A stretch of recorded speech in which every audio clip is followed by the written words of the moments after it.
ప్రాచీన శాస్త్రీయ అత్యాధునిక వైద్య విధానాలను వినూత్నంగా ఒకే గొడుగు కింద అందుబాటులోకి తీసుకొచ్చింది మెడి9 integrated medical system. AP politics బహుచిత్రంగా ఉంటాయి. దేశంలో ఎక్కడా లేని కొత్త ట్రెడిషన్స్ ఏపీలోనే క్రియేట్ అయ్యి రాచపుండు మాదిరిగా తయారయ్యాయి. ఇక్కడ పార్టీల మధ్య ఉంది నిఖార్సైన రాజకీయ శత్రుత్వం అన్నది బయటలోకం అనుకుంటుంది. అనుకోవడం ఏంటి, సీన్ అలాగే ఉంటుంది. అధికార ప్రతిపక్షాలు ప్రత్యర్థులుగా ఉండవు, శత్రుభావనతోనే ఉంటాయి.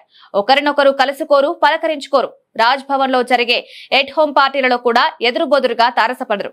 ఆగస్టు 15 గణతంత్ర వేడుకల్లో కలిసి పాల్గొనడు. ప్రజా సమస్యల మీద ఒకే మాట అనేది లేనే లేదు. అంతలా పార్టీల మధ్య పేరుకుపోయిన రాజకీయ శత్రుత్వం మూలంగా ఏపీకి నష్టమే జరుగుతోంది. లేకపోతే విభజన హామీల్లో ఏవి 10 ఏళ్లు దాటినా అమలు కాకపోయినా కూడా కేంద్ర ప్రభుత్వం హ్యాపీగానే ఉంటుంది. ఏపీలోని రాజకీయాలు మరిచి అంతా ఒక్కటిగా కేంద్రాన్ని నిలదీయలేని పరిస్థితి ఉంది.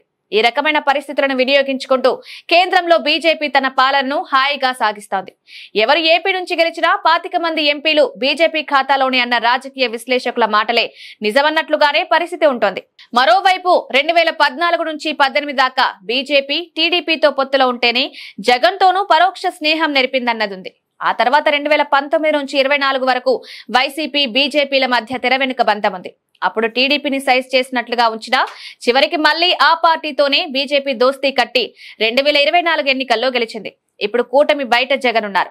అయినా ఏపీలో ఇండియా కూటమి బలపడడం లేదు. ఏపీలో కాంగ్రెస్ కమ్యూనిస్టులతో కలిసి వైసీపీ ఎన్డీఏ కూటమికి ఆల్టరేషన్ గా ఇండియా కూటమిని కట్టవచ్చు. కానీ ఆ పని చేయడం లేదు. అంటే వైసీపీ న్యూట్రల్ గా ఉన్న బీజేపీతో మళ్లీ తెర వెనుకైనా చేయి కలపకపోతుందా అన్నది చూస్తుండాలంటున్నారు. ఇక బీజేపీ సైతం జగన్ విషయంలో మరీ దూకుడుగా ఉండడం లేదంటున్నారు. వైసీపీ రాజ్యసభ ఎంపీలను బీజేపీ తీసుకున్నా వైసీపీకి పోయేదేమీ లేదు. కానీ అధినాయకుడు జగన్ విషయంలో, ఆయన కేసుల విషయంలో దూకుడు చూస్తేనే అది కూటమికి లాభం, వైసీపీకి భారీ నష్టం.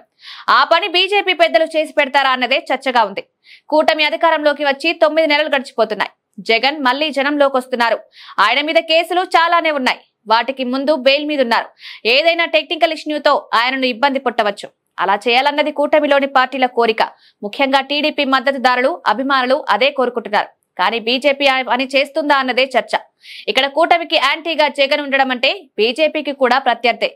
ఆ విషయంలో అది కాదు. ఏపీలోని రాజకీయ తులాభారంలో జగన్ ఇబ్బంది పెడితే బీజేపీకి వచ్చే లాభం కంటే టీడీపీకి జరిగే మేలు అధికంగా ఉంటుంది. అప్పుడు ఏపీలో రాజకీయమే ఏకపక్షం అవుతుంది.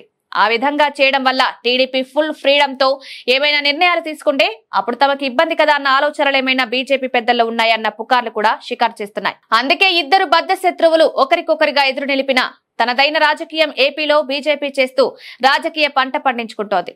ఏపీలో వైసీపీని ఇబ్బంది పెడితే వైసీపీ రాజకీయం బలహీనంగా అయితే అది బీజేపీకి లాభం కానే కాదు.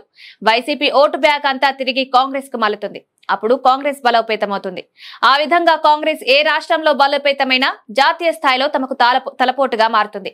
అందువల్ల కాంగ్రెస్ వీక్ గా ఏపీలో ఉండాలంటే వైసీపీ అక్కడ ఉండి తీరాలంటున్నారు. ఈ రకమైన రాజకీయ సమీకరణల వల్ల వైసీపీకి ఏ విధంగానూ ఇబ్బంది లేకుండా పోతుందా అన్న చర్చ అయితే ఉంది.